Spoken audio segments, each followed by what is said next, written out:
Halo semuanya, selamat datang kembali di channel ini. Pernahkah kalian membayangkan sebuah dunia di mana semua orang berbicara dengan satu bahasa yang sama? Di mana tidak ada salah paham, tidak ada batasan komunikasi, dan semua orang bisa bekerja sama dengan sempurna.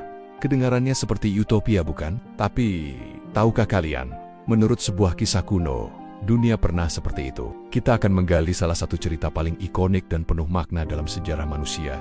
Kisah Menara Babel. Jadi, mari kita putar waktu kembali ke masa lampau, ribuan tahun yang lalu. Menurut catatan kuno, setelah peristiwa banjir besar, umat manusia yang selamat mulai berkembang biak dan menyebar. Mereka semua adalah satu bangsa, berbicara dengan satu bahasa dan satu logat yang sama. Mereka melakukan perjalanan ke arah timur dan menemukan sebuah dataran luas di tanah Sinear, yang sekarang kita kenal sebagai wilayah Mesopotamia kuno.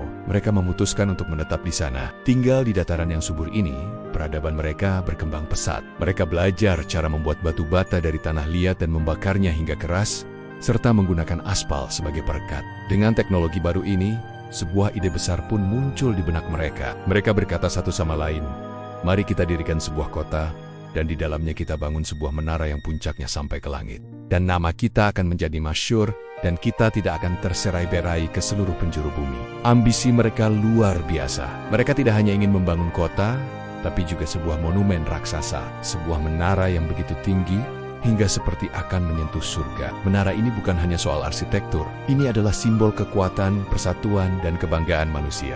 Mereka ingin menciptakan sebuah warisan abadi, sebuah penanda agar nama mereka tidak akan pernah dilupakan. Mereka ingin mengendalikan takdir mereka sendiri dan menghindari perintah untuk menyebar dan memenuhi bumi. Pembangunan pun dimulai. Ribuan orang bekerja sama dengan harmoni yang sempurna. Karena mereka semua berbicara bahasa yang sama, koordinasi proyek raksasa ini berjalan mulus. Batu bata demi batu bata diletakkan, dan menara itu mulai menjulang tinggi, semakin dekat dengan awan. Dari jauh, menara ini pasti terlihat sangat mengagumkan.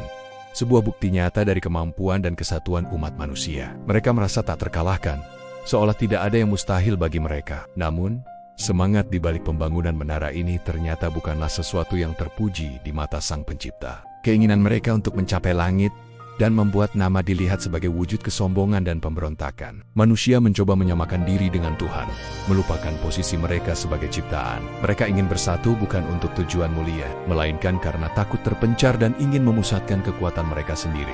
Melihat kesombongan manusia ini, Tuhan pun turun untuk melihat kota dan menara yang sedang mereka bangun. Tuhan melihat bahwa dengan satu bahasa, tidak ada lagi yang mustahil bagi mereka untuk melakukan apapun yang mereka rencanakan. Untuk menghentikan keangkuhan ini dan untuk memastikan rencananya agar manusia memenuhi seluruh bumi terlaksana, Tuhan memutuskan untuk mengambil tindakan. Dan tindakan itu sangatlah unik. Tuhan tidak menghancurkan menara itu dengan petir atau gempa bumi. Sebaliknya, Dia melakukan sesuatu yang jauh lebih fundamental.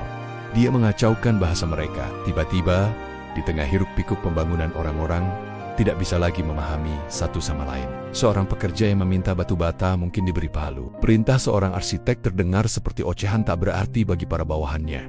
Bayangkan kekacauan yang terjadi. Komunikasi yang tadinya lancar kini menjadi sumber frustrasi dan kebingungan total. Kerjasama yang solid hancur berkeping-keping. Pertengkaran dan kecurigaan mulai muncul di antara mereka. Proyek yang tadinya menjadi simbol persatuan, kini menjadi penyebab perpecahan. Pembangunan menara megah itu pun terhenti seketika. Mereka tidak bisa lagi bekerja sama. Akibatnya, orang-orang mulai berkumpul dengan mereka yang berbicara bahasa yang sama. Kelompok-kelompok bahasa ini kemudian meninggalkan proyek yang belum selesai itu dan menyebar ke berbagai penjuru dunia.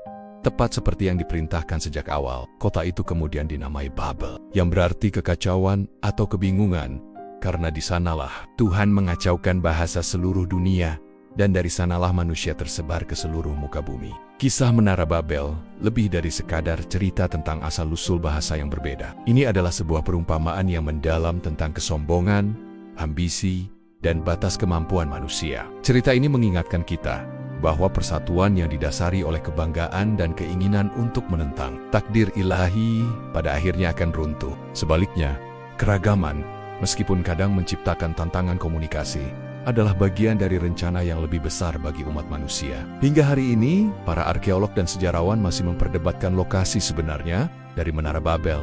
Banyak yang meyakini bahwa menara ini merujuk pada sebuah zigurat besar yang didedikasikan untuk Dewa Marduk di kota kuno Babilonia. Namun, terlepas dari kebenaran historisnya, pesan moral dari kisah ini tetap relevan.